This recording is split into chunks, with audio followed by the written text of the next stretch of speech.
init na balita ngayong tanghali.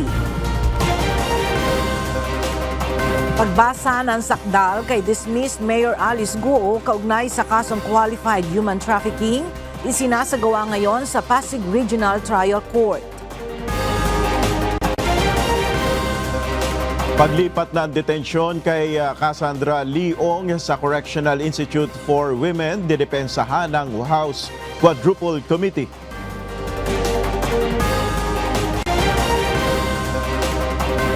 Vacation service credit ng mga guro sa mga pampublikong paaralan dinagdagan ng Department of Education. 16 na estudyante sa Nueva Vizcaya sugatan matapos na bumigay ang isang hanging bridge.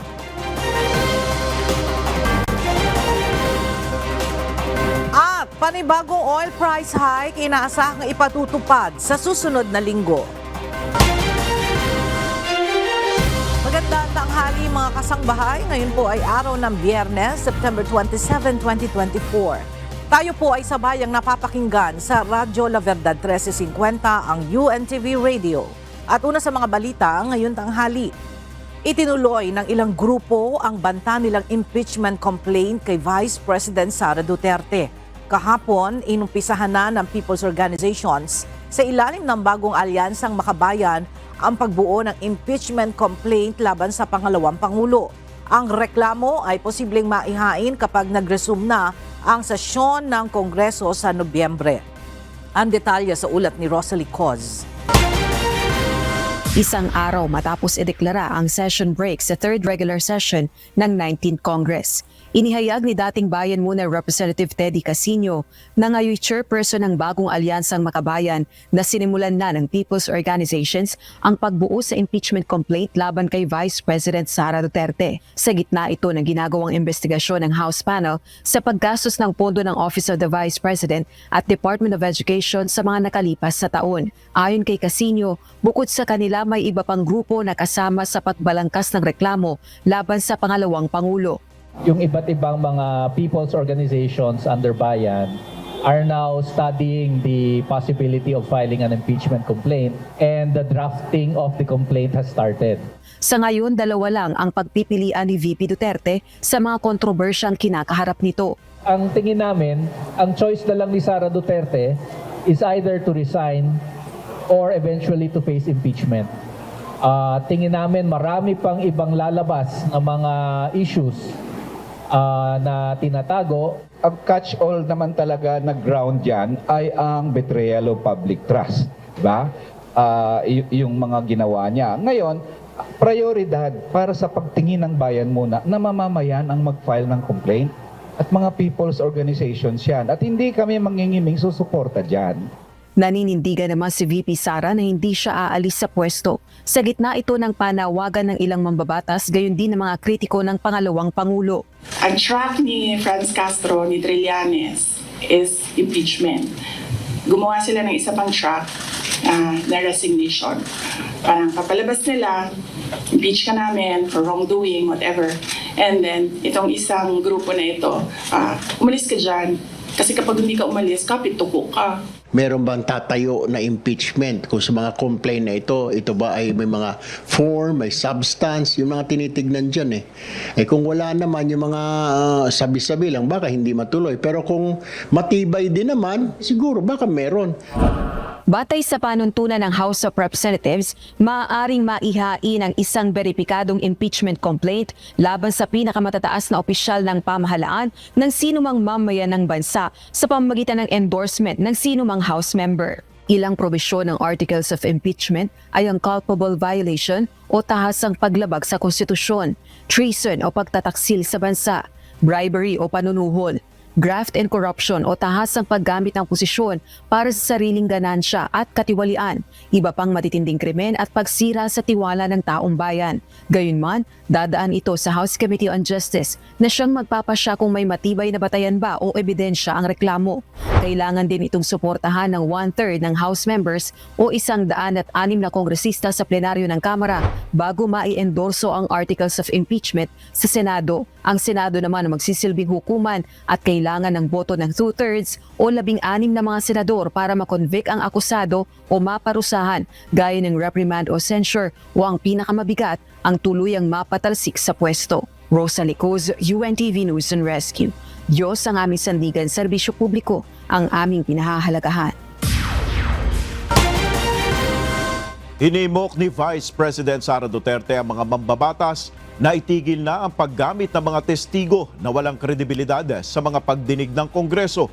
Kasunod dito ng mga aligasyon ni former DepEd Undersecretary Gloria Mercado hinggil sa umano'y mga sobreng may lamang pera na mula sa tanggapan ni VP Sara.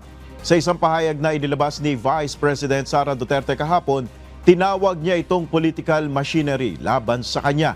Inihayag din ng Vice Presidente ang mga naging dahilan umano ng pagkakaalis sa pwesto ni Mercado sa Department of Education. Kabilang na anya rito ang umano'y kinakaharap na kaso ni Mercado ukol sa korupsyon at pagiging kilala sa anya'y paninira sa kanyang mga kasamahan sa trabaho. Ilang senador na umano ang nagpahayag ng kanilang plano na dagdagan ang pondo ng Office of the Vice President ayon kay Senator Juan Miguel Zubiri. Kabilang anya sa mga ito sina Senators Joel Villanueva at Jinggoy Estrada. Nilinaw naman ni Senator Zubiri na hindi nila balak ibalik ang original proposed budget na 2.37 billion pesos, kundi ang 733 million pesos lang na inaprubahan ng Kamara. Binigyan diin ito na ang desisyon sa panig ng Senado ay dapat magmula kay Senador Grace Poe, chairperson ng Committee on Finance. I think the appetite though amongst the senators is to increase their budget a bit. Sa usap-usapan sa lang. Muling nilinaw ni Vice President Sara Duterte na hindi niya prioridad sa ngayon ang pakikipag-alyansa sa ibang politiko sa gitna ng mga usap-usapan ng umano'y kanyang pagtakbo sa mga darating na eleksyon. Ayon kay VP Sara, sa ngayon ay pinagtutuunan muna niya ng pansin ang kanyang trabaho sa OVP bilang isang Vice Presidente. Ang detalye sa ulat ni Rosa Licoz. Hindi ko nasasagutin yung details kasi I understand hindi din nagsasabi ng detalye si VP Len. Pero i-confirm ko na nandun ako sa bahay niya. Sa kanyang pagharap sa isang press conference, inamin ni Vice President Sara Duterte na binisita niya si dating Vice President Leni Robredo sa bahay nito sa Naga City kamakailan. Paliwanag ni VP Sara, ang kanyang pagbisita kay Robredo ay bahagi na ng kanyang trabaho sa Office of the Vice President. Anya, maaaring hindi alam ng karamihan sa ating mga kababayan na isa sa mga trabaho ng pangalawang Pangulo ang pagbisita sa mga dating naging Vice Presidente ng Pilipinas. Dagdag pa nito, hindi lamang si VP Leni ang kanyang binisita, kundi maging ang iba pang mga dati nang naging Vice Presidente gaya nila Chofisto Ginggona at Joseph Erap Estrada. Nakatakda rin niyang bisitahin sina dating Vice President Jejo Marbinay at Noli De Castro. Anong purpose ng pagbibisita ko? Nagpapakilala ako sa kanila. Nagsasabi ako na ako yung Vice President at sinasabihan namin sila as former Vice Presidents, we owe it to them na kung may kailangan sila, susuportahan namin sila, yung opisina ng OVP. And we invite them to lend us memorabilia para sa Office of the Vice President Museum. Bagaman inamin ni VP Sara na binisita niya si dating Vice Presidente Leni Robredo, tumanggi siyang idetalye pa ang mga bagay na kanilang pinag-usapan. Hindi na rin ito sinagot ang tanong kung personal ba o may kinalaman sa politika ang kanilang pagkikita. Kung meron mang dapat magsalita, siguro dapat si Vice President Leni yun kasi bahay niya yun and siya yung binisita. So, napaka-assuming ko naman kung ako yung magkukwento. Ako na nga yung bisita, ako pa yung madaldal. So kung si Vice President Leni Robredo ay walang sinasabi, respetuhin natin kung ano yung gusto niya. Nilinaw naman ni VP Sara na hindi niya prioridad sa ngayon ang pakikipag-alyansa sa ibang politiko at inuunang asikasuhin ang trabaho niya sa OVP. But right now, hindi ako handa na sumama kahit kanino man because kailangan ko muna ayusin at ipagtanggol ang Office of the Vice President. So nandun tayo sa protect the Office of the Vice President na isa sa mga, of course, duties ng Vice President. Dagdag pa nito, wala rin siyang ini-endorso sa ngayon at wala ring binubuong senatorial lineup. Nauna nang sinabi ni VP Sara na inimbitahan siya noon ni Pangulong Ferdinand Marcos Jr. at ng kanyang ama na si dating Pangulong Rodrigo Duterte na suportahan ang kanilang political alliance. Gayunman, hindi nagbigay ng kanyang commitment ang Vice Presidente. Rosa Licoz, UNTV News and Rescue. Diyos ang aming sandigan, serbisyo publiko ang aming pinahahalagahan. Ngayong nalalapit na ang paghahain ng Certificate of Candidacy o COC para sa mga nagnanais tumakbo sa darating na national at local elections, sinabi ng COMELEC na sa ilalim ng rules, maituturing ng deemed, resigned o nagbitiw na sa pwesto sa oras na maghahain ng kandidatura ang mga opisyal na pamahalaan na kasalukuyang nasa pwesto. Hindi naman sakop dito ang appointed officials ng Bangsamoro Transition Authority. Ang detalye sa ulat ni Dante Amento. Magsisimula na sa Martes, October 1 ang paghahain ng Certificate of Candidacy o COC ng mga tatakbo sa national and local elections. Inaasahan na may mga opisyal ng gobyerno o public appointed officials ang kakandidato. Isa na rito si Department of the Interior and Local Government o DILG Secretary Benjamin Benhar Abalos Jr. na kabilang sa senatorial slate ng Alyansa para sa Bagong Pilipinas. Ayon kay Commission on Elections o COMELEC Chairman George Erwin Garcia, deemed resigned o otomatikong ituturing na nagbitiw na sa pwesto oras na maghain ng kandidatura ang isang appointed official. Nakasaad ito sa Section 44 ng COMELEC Resolution number 11045. Pagka-file ng candidacy, deemed resigned yung appointive official na yan sa kanyang posisyon. Hindi kinakailangan mag-resign o sulat. Deemed resigned yun automatically. Nakalagay po sa guidelines natin yan. Saklaw din ng panuntunan ang mga opisyal at tauhan ng Armed Forces of the Philippines o AFP at iba pang opisyal ng government-owned or controlled corporation o GOCC.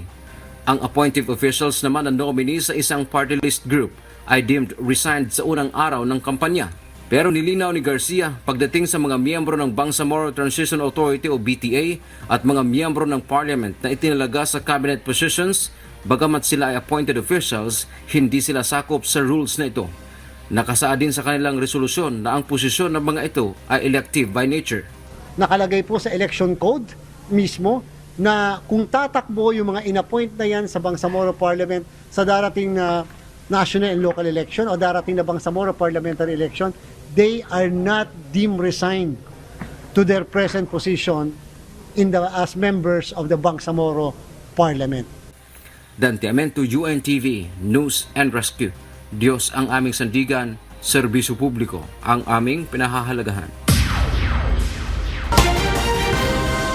Inaprubahan na ng Commission on Elections o COMELEC ang pagsama sa 10 enlisted men's barrios o EMBO barangay sa 2 distrito ng Taguig City. Batay sa resolusyon na inilabas kahapon, nakasaad na inaprubahan ng COMELEC Anbank ang rekomendasyon ng Election Records and Statistics Department at ng Office of the Deputy Executive Director for Operations na isama na ang mga barangay sa 2 distrito ng Taguig alinsunod sa ordinansa ng pamahalaang lungsod. Kasama na sa 1st Legislative at Councilor District ang mga barangay ng Comembo, Pembo at Rizal, habang ang mga barangay ng Sembo, South Sembo, East Rembo, West Rembo, Pitogo, Post Proper North Side at Post Proper South Side ay isasama naman sa 2 distrito ng Taguig. Inilipat na sa Correctional Institution for Women si Cassandra Leong mula sa detention facility sa House of Representatives ayon kay House Secretary General Reginald Velasco. Ito ay matapos ang 30-day detention ni Ong na nag-ugat sa unang ipinataw na contempt ng House Quadruple Committee na nag-iimbestiga sa illegal pogos. At noong nakalipas na pagdinig ng 4 House panels, muling pinatawan ng contempt at panibagong 30-day detention si Ong dahil sa pagsisinungaling. Nababahala naman ang abogado ni Ong na si Attorney Ferdinand Topacio sa hakbang ng Quadcom. Kino-question din ito kung may karapatan ba ang legislature na ilagay si Ong sa pasilidad na pinatatakbo ng executive branch dahil sa isang partikular na layunin. Si Ong ay incorporator ng Whirlwind Corporation na nagpaupa ng lupa sa Pogo Hub na ni-raid sa Porac, Pampanga. Ngayong araw naman nakatakda ang ikapitong pagdinig ng House Quadcom. Samantala, dinepensa ng House Quadruple Committee o Quadcom ang paglipat ng detensyon kay Cassandra Leong sa Correctional Institution for Women. Samantala, isinasagawa naman ngayong araw ang ikapitong pagdinig ng Quadcom. Mula sa House of Representatives, makibalita tayo kay Rosalie Coz live. Rosalie, ano ba ang batayan ng House Quadcom ng paglipat ng detensyon kay Cassandra Ong sa Correctional sa Mandaluyong? Ella, naninindigan ng House Quadruple Committee o Quadcom na legal at naaayon sa Rules of Procedure at sa batas ang paglipat ng detensyon kay Cassandra Ong mula sa House of Representatives patungo sa Correctional Institution for Women sa Mandaluyong City. Ayon kay Quadcom Chairperson ayon sa Quadcom Chairperson, sinunod ang lahat ng protocols at nag-ugat ang desisyon sa rule of law. 2 beses na pinatawan ng contempt si Ong, ang incorporator ng Whirlwind Corporation, na nagpaupa ng lupa sa ni-raid na Pogo Hub sa Porac, Pampanga dahil sa pagsisinungaling at pag-iwas sumagot ng mga tanong ng 4 House panel. Sa unang contempt citation, sa House Detention Facility ito iniutos na mamalagi. Samantalang sa ikalawang contempt naman sa Correctional Institution for Women na iniutos ng Quadcom ito ma-detain. Batay sa Quadcom, walang nilabag na batas ang Quadcom sa pag-utos na ilipat si Ong sa correctional. Kaugnay naman ang concern na may posibleng nilabag na International Human Rights Conventions na sa paglipat ng detention ni Ong, masinsin itong pinag-aaralan ng komite. Samantala, kasalukuyang isinasagawa ngayon ang ikapitong public hearing ng Quadcom at kabilang sa mga dumalo sa pagdinig ang dating PNP chief na si retired General Benjamin Acorda. Naging kontrobersyal ang dating hepe ng pambansang pulisya nang ipakita sa huling pagdinig ng Senado ang isang larawan kung saan kasama ng nooy Regional Police Director na si Acorda ang ilang Pogo personalities gaya ni Yang John Shin na kilala ring si Tony Yang at Wesley Go, kapatid ni dismissed Bamban Mayor Alice Go. Sa unang bahagi ng Quadcom hearing, tinatalakay ang issue ng extrajudicial killing o EJK sa anti-drug war ng Duterte administration. Partikular na ang pagpatay ng 2 persons deprived of liberty o PDLs sa 3 Chinese drug lords sa Davao Prison and Penal Farm noong August 2016. Isinasangkot sa kill order si retired Police Officer Roy Nagarma, dating General Manager ng Philippine Charity Sweepstakes Office o PCSO sa ilalim ng Duterte administration. At sa unang bahagi naman ng pagdinig ay pinatawan ng contempt si National Police Commission o NAPOLCOM Commissioner Edilberto Leonardo, dating Regional Chief ng CIDG 11 at kasama sa pulisya ni Garma noong 2016 dahil sa umano'y pagsisinungaling at pinadidetain dito sa Kamara. Itinanggi nito ang umano'y pulong noong July 2016 ng ilang opisyal ng pulisya bago ang nangyaring mga pagpatay sa ilang Bureau of Jail Management and Penology o BJMP facility. Naungkat din sa pagdinig ang pagtatalaga ni Garma sa ilang kamag-anak nito sa PCSO nang ito pa ang General Manager ng ahensya sa ilalim ng Duterte administration. Balik sa iyo, Ella. Maraming salamat, Rosalie Coz. Isinasagawa ngayon ng Pasig City Regional Trial Court ang arraignment o pagbasa ng sakdal kay dismissed Bamban Mayor Alice Guo kaninang umaga. Ito ay may kaugnayan sa kasong qualified human trafficking na inihain ng Department of Justice. Ang detalye alamin natin kay Dante Amento live. Dante, ano na ang update tungkol dyan sa arraignment ni Alice Guo? Humarap ba siya dyan sa Pasig RTC? Magandang umaga, Nel. Actually, Nel, kakalabas lang ng abogado ni dismissed Bamban Mayor Alice Guo. May aalamin natin kung ano yung nagiging detalye ng ginawang arraignment dito sa Regional Trial Court ng Pasig City, Branch 167. Ito ay may kinalaman nga sa kinakaharap na kasong qualified human trafficking case sa pagkakasangkot umano ni Go sa operasyon ng Pogo sa Bamban. Ang abogado lang ni Go ang dumalo ng physical sa korte, samantalang si dismissed mayor ay sa pamamagitan lamang ng video conferencing. Kaya naman walang marami tayong nakita dito, no, Nel, na mga pulis na i-deploy sa labas ng korte kanina. Samantala, yung kapwa-akusado ni Goon na si Walter Wong ay hindi natuloy yung arraignment, Nel, dahil naghain ng motion ang kanyang abogado na suspindihin ang proseso. Katwiran ni Attorney Christian Vargas, abogado ni Wong, mapanganib umano ang ginawa ng Department of Justice o DOJ na isama ang kanyang kliyente sa kaso nang hindi man ito kasama sa preliminary investigation sa DOJ. Ang kaso ni Go ay walang piyansa at ito ay isinampang ng DOJ dito sa Pasig RTC noong nakaraang September 17. At noong September 20, inaresto si Go ng PNP-CIDG sa bisa ng warrant of arrest. Ito ay matapos lang siyang makapagpiyansa sa kaso naman na graft dyan sa Valenzuela City. So abangan ng ating mga kasangbahay kung ano ang magiging kabuuang detalye nito mamaya ang hapon na, Nel. Maraming salamat, Dante Amento. Sa iba pang balita, abiso sa mga motorista, posible magpatupad ng panibagong oil price hike ang mga kumpanya ng langis sa susunod na linggo. Sa inisyal na pagtaya ng ilang oil industry player, maaaring tumaas ng nasa 65 hanggang 90 centavos ang presyo ng diesel, habang nasa 30 hanggang 60 centavos naman ang posibleng maging dagdag sa presyo ng gasolina.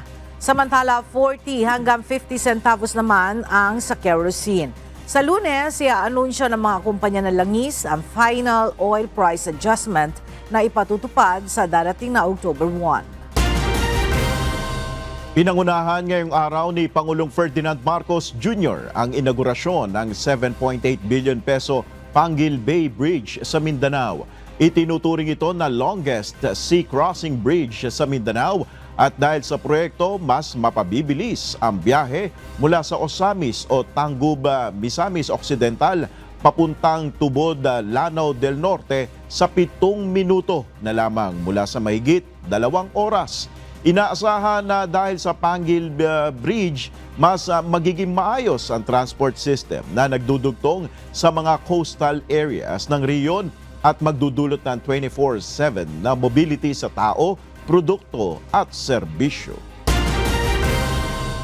Mas mabigat na parusa ang kakaharapin ng mga sangkot sa agricultural smuggling, hoarding at cartel operations. Ito ay matapos nagdaan ni Pangulong Ferdinand Marcos Jr.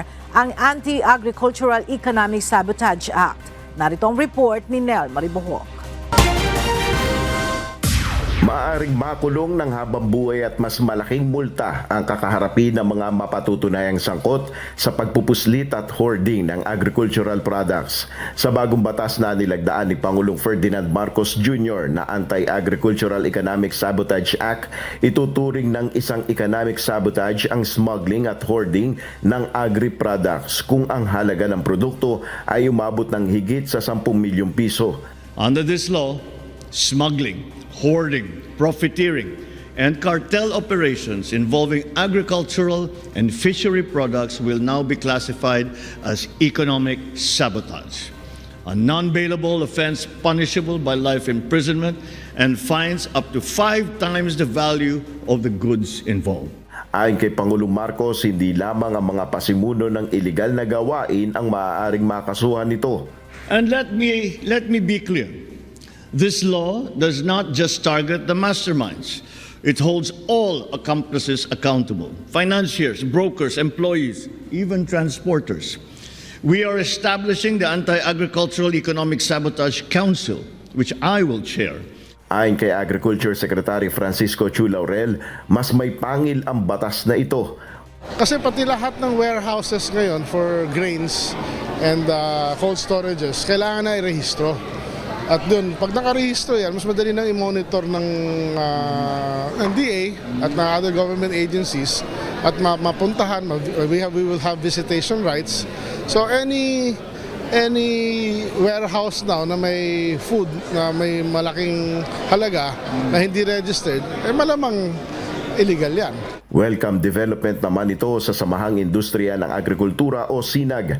Ayon sa grupo, dagdag proteksyon ito sa mga lokal na magsasaka. Kung makikita natin dati walang napafile na kaso kasi, di ba? Na dismiss. So itong bagong inamend na batas, maganda ito at nakikita natin makakatulong. Nel Maribuhok, UNTV News and Rescue, Diyos ang aming sandigan, serbisyo publiko ang aming pinahalagahan. Naniniwala ang Department of Migrant Workers na makatutulong ang bagong Magna Carta of Filipino Seafarers para matugunan ang problema sa tinatawag na ambulance chasing sa maritime sector. Mula sa Pasay City, ang detalye ihatid ni Ryan Lacanlale live. Ano ba ang ibig sabihin nitong ambulance chasing at paano makatutulong itong bagong Magna Carta para maresolba ang problemang ito sa mga Pilipinong tripulante? Ryan. Magandang tanghali, Nel. Ang ambulance chasing ay isang uri ng illegal na aktibidad ng ilang grupo kung saan itinutulak umano ng mga abogado ang mga marino na magsampa ng claims at magdemand ng sobra-sobrang kompensasyon sa dati nilang employer kapag na-injured o kaya ay nagkasakit sila habang sila ay nakasampa sa barko. Ayon sa Department of Migrant Workers, isa ito sa mga problema ng ilang marino na inaasahang matutugunan ng bagong Magna Carta of Filipino Seafarers na nilagdaan kamakailan ni Pangulong Ferdinand Marcos Jr. Sa ilalim ng bagong batas, mabibigyan na ng iba yung proteksyon ang mga marino laban sa anumang aksyon na magsasapanganib sa kanilang mga kabuhayan gaya nitong ambulance chasing. Matagal ng problema sa maritime sector ang ganitong aktibidad dahil sa maraming marino ang nabibiktima ng pananamantala ng iilan at karaniwan ay naiiwan sila harapin ang anumang restitution, lalo na kapag nabaliktad ang desisyon sa inihaing claim. Sa ilalim ng Magna Carta, mas matitiyak na rin ang kapakanan ng mga tripulante dahil magkakaroon na ng independent doctor na titingin sa kanila at maiiwasan ang ambulance chasing.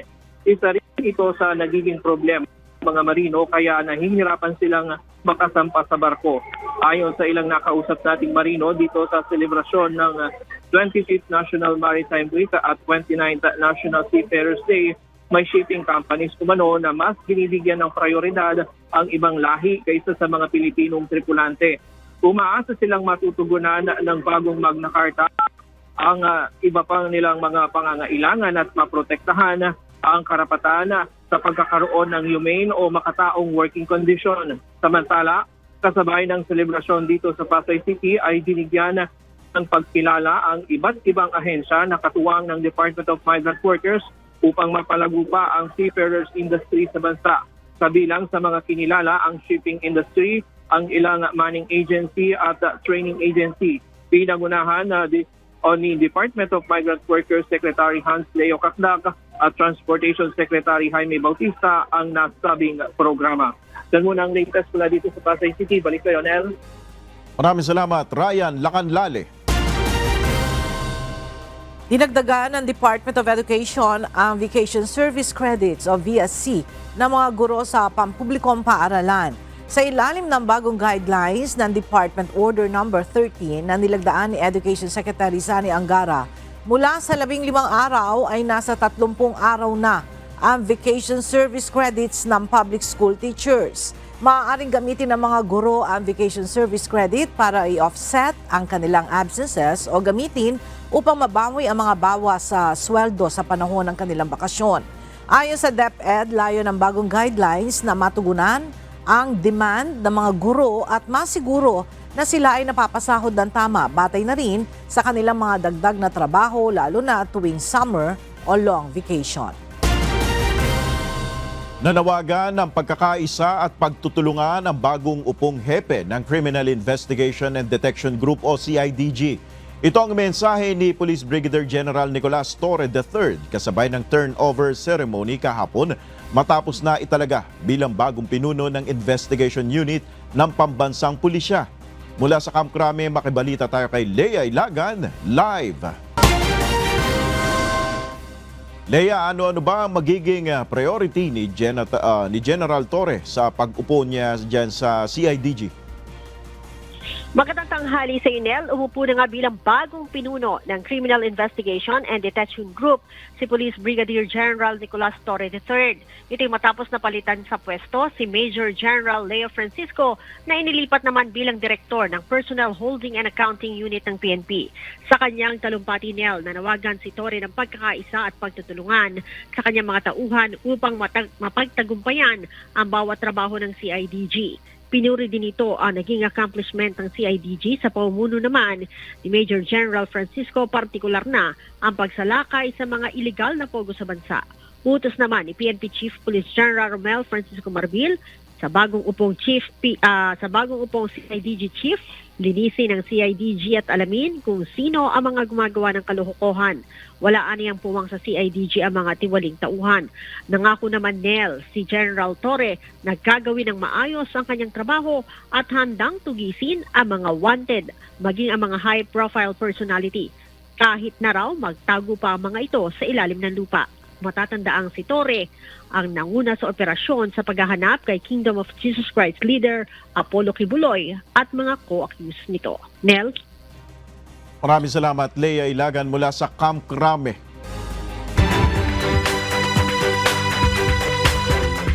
Sugatan ang 16 na estudyante mula sa bayan ng Alfonso, Castañeda, Nueva Vizcaya matapos na bumigay ang hanging bridge na kanilang dinaanan kahapon. Sa ngayon ay ilang mga mag-aaral pa ang nananatili sa ospital habang nakauwi na ang karamihan sa kanila. Para sa detalye, makibalita tayo kay Grace Doctolero live. Grace, kumusta na ang mga estudyante na naaksidente doon sa Nueva Vizcaya at sila ba ay mayroong kasamang guro nang mangyari yung aksidente? Yes, Ella, nakauwi na nga ang 14 na dinala sa ospital kahapon sa Dr. Paulino J. Memorial Research and Medical Center habang ang 2 pang estudyante ay nananitili pa rin sa ospital sa Good Samaritan para sa kinakailangan pang medical na atensyon. Kinumpirma naman ng Chief of Police ng Alfonso Castañeda na walang guro o teacher na kasama doon sa nahulog na bumigay na tulay sa Alfonso Castañeda. Nakipag-ugnayan ng Provincial Local Government Unit ng Nueva Vizcaya sa Alfonso Castañeda Municipal Disaster Risk Reduction Management Office para sa pagsusuri ng pangangailangang kasunod ng pagbagsak ng hanging bridge kahapon ng umaga September 26. Ang pagsisikap na mabilis na matugunan ang resulta sa nangyaring aksidente, ang pamunuan ng Provincial Disaster Risk Reduction and Management Office o PDRRMO ay nagsagawa ng close coordination sa Municipal Disaster Risk Reduction and Management Office o MDRRMO ng Alfonso Castañeda upang magsagawa ng agarang aksyon at matulungan ang maapektadong mag-aaral. Matatandaan na naganap ang insidente dakong alas 8:30 ng umaga kahapon sa boundary ng Sitio Melina at Sitio Diogan sa Barangay Abuyo. Naganap ang trahedya habang patungo ang 34 na estudyante at 7 guro mula sa Abuyo National High School kasama ang ilang officiating officials para magsagawa ng kanilang intramurals activity sa Sitio Diogan. 91 students, 8 umpires, 4 coaches, and 4 officiating officials from Abuyo National High School.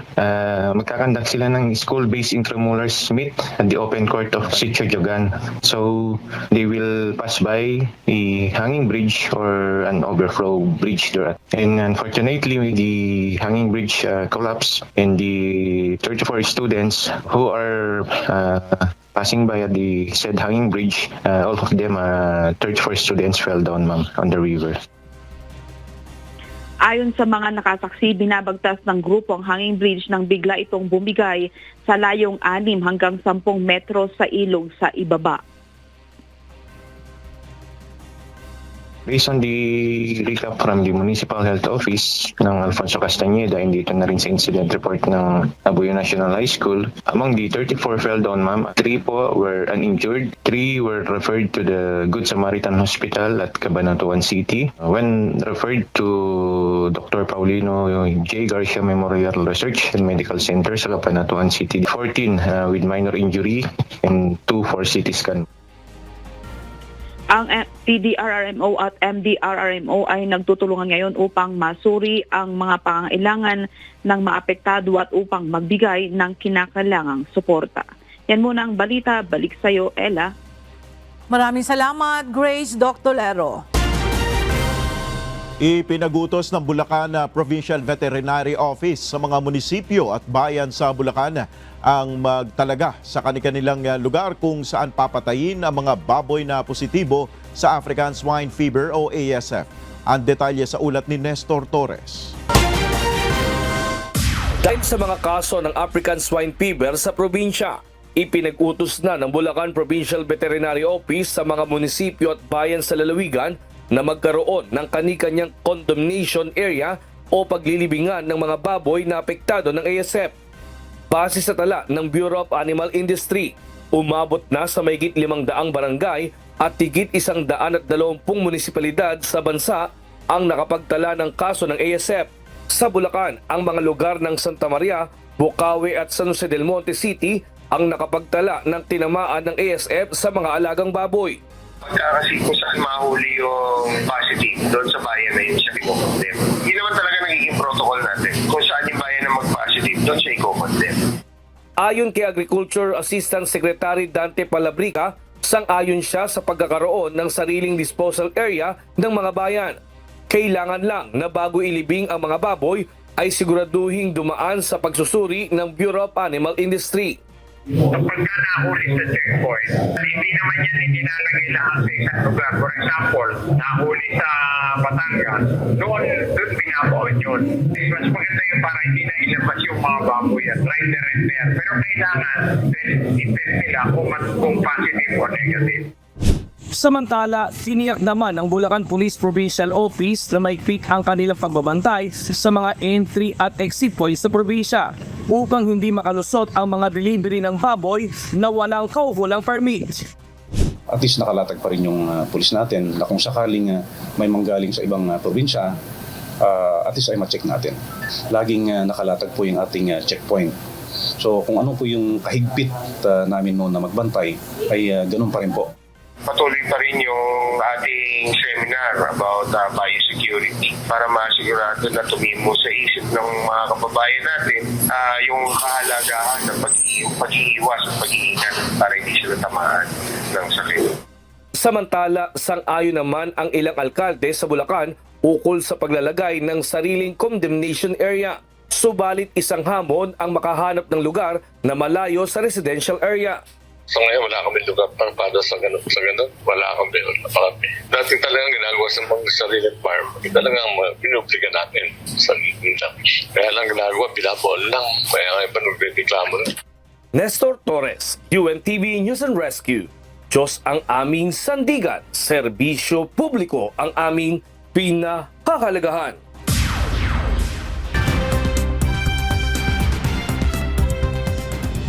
Pinawalang sala ng isang Japanese court ang 88-year-old na lalaking itinuturing na longest-serving death row inmate sa mundo matapos matukoy na ang ebidensyang ginamit laban sa kanya ay fabricated o inimbento.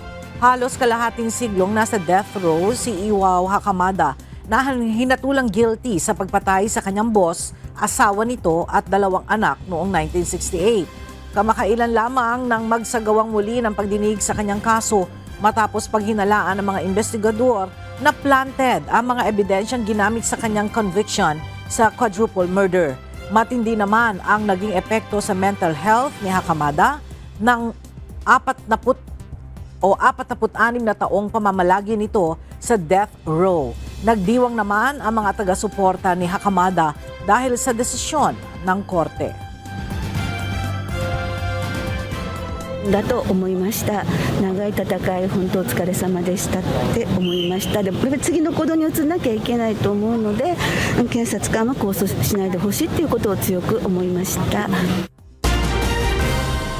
May alok na $20 million o 1.1 billion pesos na halaga ng pabuya ang Estados Unidos sa sinumang makapagbibigay ng impormasyon at makapagsusuplong sa Iranian man na inaakusahan ng tangkang pagpatay sa dating National Security Advisor ni Donald Trump na si John Bolton. Inaakusahan ni Sharama Pursafi, miyembro ng Iran's Islamic Revolution Guard Corps o IRGC, na tangkang pag-hire sa mga kriminal sa Amerika upang patayin si Bolton. Kilalang Iran critic, kapalit ang halagang $300,000 o 16.7 million pesos. Nauna nang itinanggi ng Iran ang mga paratang na may planong pag-assassinate sa Trump officials o manghimasok sa US affairs.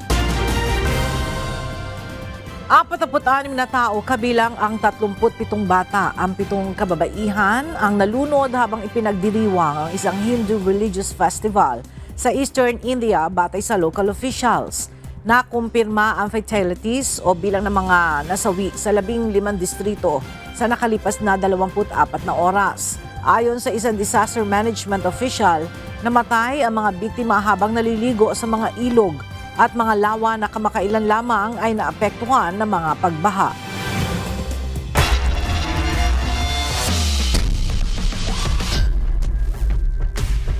Nakabuelta ang AFP Cavaliers laban sa GSIS Furies matapos talunin sa knockout game sa semifinals ng UNTV Cup Executive Face-Off. Dahil sa panalo, sasabak na sa finals ang AFP Cavaliers kontra sa defending champion na Senate Sentinels. Para sa detalye, narito ang report ni Bernard Dadis.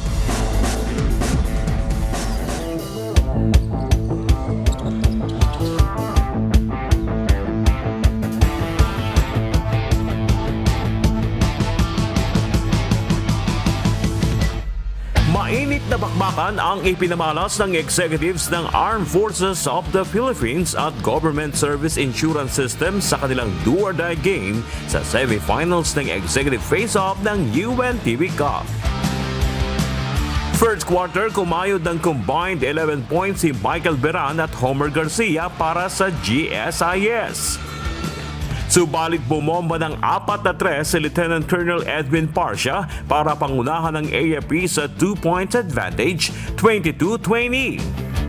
Second frame after 5.5 minutes, deadlock at 27 points. Si Homer Garcia pa rin ang main gunner ng GSIS, scoring additional 8 points sa quarter na ito.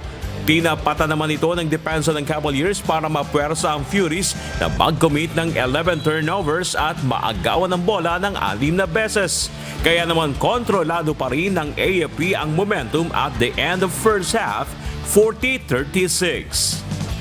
Third ganto, umakyat sa 10 points ang hinahabol ng GSIS, 1.5 remaining bago naibaba ng konti sa 9 points, 58-49. Si Navy Commander Larry Necesito naman ang rumatrat dito ng 8 points para mapanatili ng AFP ang kanilang kalamangan. May additional 8 points naman si Homer Garcia na iniinda na ang cramp sa left leg. Last quarter, lumobo pa sa 15 points ang abante ng AFP after 6-0 run makalipas ang 3 minuto. Sa kabila ng pagod, nagpamalas pa rin ang never say die spirit ang GSIS. Subalit kinapos na sila ng oras at tumunog ang buzzer sa final score na 69-61. Dinumina ng Cavaliers ang rebound with 15 boards sa fourth quarter kontra sa 7 lamang ng GSIS. Dahil sa panalo, pasok na sa finals ang AFP at makakalaban ang defending champion Senate Sentinels. Best player of the game sina Navy Commander Larry Necesito na pumutok ng 14 points at 7 rebounds. At si Lieutenant Colonel Edwin Parcia na kumamada ng 17 points, 9 rebounds at 2 steals. Yung previous na mga games namin, natalo kami dahil sa depensa. This time, nag-step up kami. Nag-focus kami ngayon sa depensa. Pagdating sa opensa, wala namang problema. Then, ayun, kailangan namin mag-step up dahil yung mga ibang big man namin, nag-refocus kami ulit kasi yung isang problem namin is communication. This time, nag-focus kami sa communication. Talagang pinaghandaan kami. So, naghanda rin kami kasi kailangan namin finals. Kung kakailangan pa ng 175 to 200, tutodo ko na yan. Ito na ang kalawang finals appearance ng AFP na tinalo ng PNP noong nakaraang season sa semifinals. Nagpasalamat naman ang AFP sa GSIS na pinahirapan sila na makuha ang finals ticket at sa lahat ng sumuporta sa kanilang koponan. GSIS nung una tinalo kami. Tapos talagang maganda yung laro ngayon. Match-match lang. Tapos pinag-usapan talaga yung depensa. Tsaka yung teamwork. Yun yung nagpapanalo sa amin. Please watch the championship between the Senate and the AFP Cavaliers. See you on 30 September 2024. Ang Camp General Emilio Aguinaldo Station Hospital na tumutulong sa mga sugatan at may sakit na sundalo ang beneficiary ng AFP Cavaliers. 1 million pesos ang makakamit ng magkakampyon sa finals sa pagitan ng AFP at Senate sa darating na Lunes, September 30 sa Araneta Coliseum. Bernard Dadis, UNTV News and Rescue. Diyos ang aming sandigan, serbisyo publiko ang aming pinahalagahan.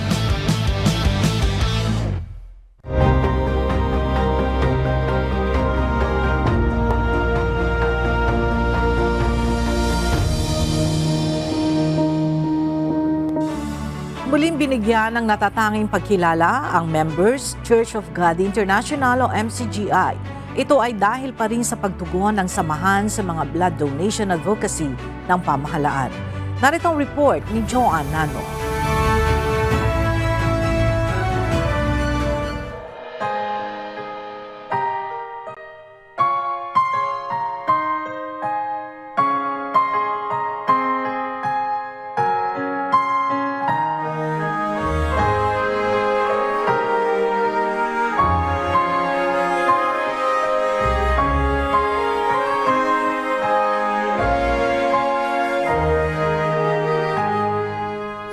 Sa mahabang panahon, katukatuwang na ng iba't ibang sangay ng gobyerno ang Members Church of God International o MCGI sa bawat gawang mabuti, lalo na kung ang pag-uusapan ay ang pangailangan sa pagsagip ng buhay.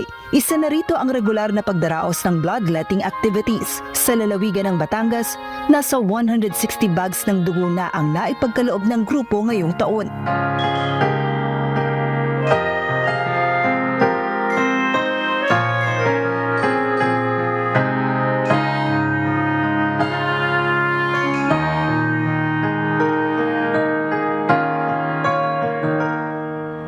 Every quarter of the year, naging practice na natin.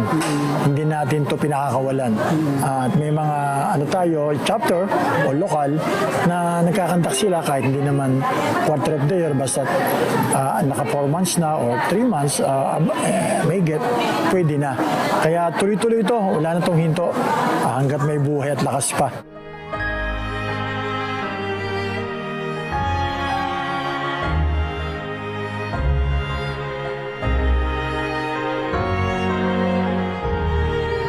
Sa isinagawang 2024 Sandugo Awards sa Batangas City, muling ginawaran ng pagkilala ang MCGI at iba pang mga grupo at local government units na patuloy na tumutugon sa blood donation campaign. Ang programang ito ay naglalayong makahikayat pa ng mas maraming blood donors. Nung nagkaroon tayo ng mga yung advocacy, importante advocacy, and then advocacy hindi lang sa pagpakahalagahan, pagbigay ng dugo, pero yung advocacy muna, ano ba nidudulot nito sa ating katawan. So, dumami ng dumami, kaya nakakatuwa, dumami talaga yung nag-response doon sa ating panawagan na yan, at kita naman po talaga nila. Para sa mga kagaya ni Sunny, hindi hadlang ang pagkakaroon ng kapansanan upang makapagdugtong sa buhay ng kapwang nangangailangan ng dugo. Nakakapagbigay po ako ng dugo. Hindi man po ako makalakad. Papasalamat po ako sa Diyos at patuloy po ako nakapagbigay ng dugo.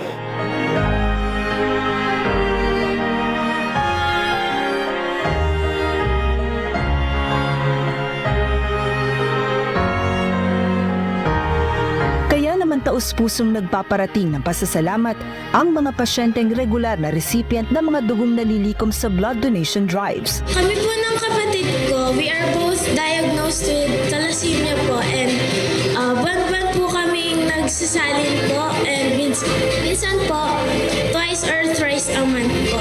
Kaya po malaking tulong po yung pagtulong niyo po sa amin, not just financially po, pero in terms of convenience din po, dahil po lagi po kayong handa po magbigay po sa amin po, at lagi po kayong ready po na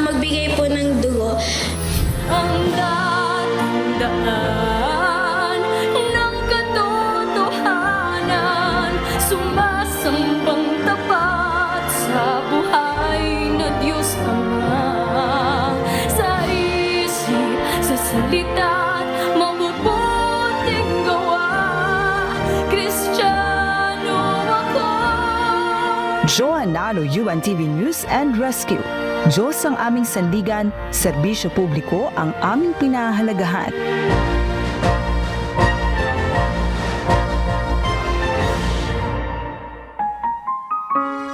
At sa ating iiwang mga salita ng Diyos na ating sandigan mula sa aklat ng 1 Pedro Kapitulo 2, versikulo 24 na nagsasabi na siya rin ang nagdala ng ating mga kasalanan sa kanyang katawan sa ibabaw ng kahoy upang pagkamatay natin sa mga kasalanan ay mga buhay tayo sa katwiran na dahil sa kanyang mga sugat ay nangagsigaling kayo.